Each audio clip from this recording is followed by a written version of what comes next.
शङ्कर दाइले धुलो गर्ने यहाँ खानालाई चाहिँ हामी मुख बाउने यो कान्छीले चाहिँ यहाँ पुरै तपाईँलाई चक्कु सक्कु बोकेर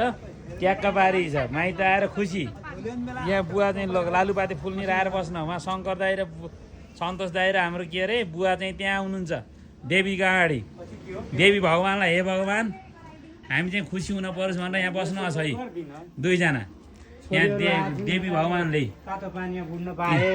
बा चाहिँ यहाँ एकदम खुसी यहाँ यो बिजु फेरि यहाँ आफ्नो जन्मेको घर आउँदा यसै खुसी के खुसी अनुहार मेकअपै गर्नु परेको छैन अब यस्तो छ दाइ त्यता फेरि दिदीलाई तपाईँ आउदैन भनेर तनावमा दाइ फेरि सब आफू तनावमा यहाँ सन्तोष दाइले फेरि जो आयो पनि दुःख पाउने म योगेर भन्न आउँछ सुरु गर्न केही छ जो आयो नि दुःख गर्ने म हो अरू दुःख गर्नेवाला छैनन् भन्न सुरु त्यहाँ चाहिँ सालीबेना फेरि भयङ्कर खुसी छन् ल यस्तो वातावरण के हो के दिइरहनु मस्त मिहिनेत गर्न अर्का दाइ फेरि यहाँ चाहिँ यो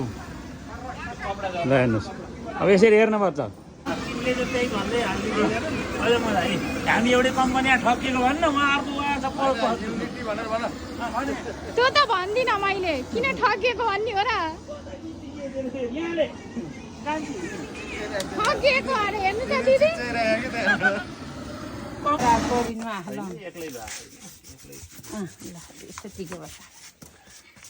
मेरो पनि आयो है म पनि एकदम यहाँ बोके आएर खाना नहुने शनिबारको दिन के हेर्नु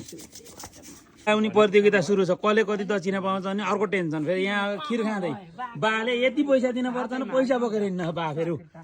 कति कसलाई 500 1000 500 हो ल नि यता पनि 500 ल मलाई पनि 500 ल नि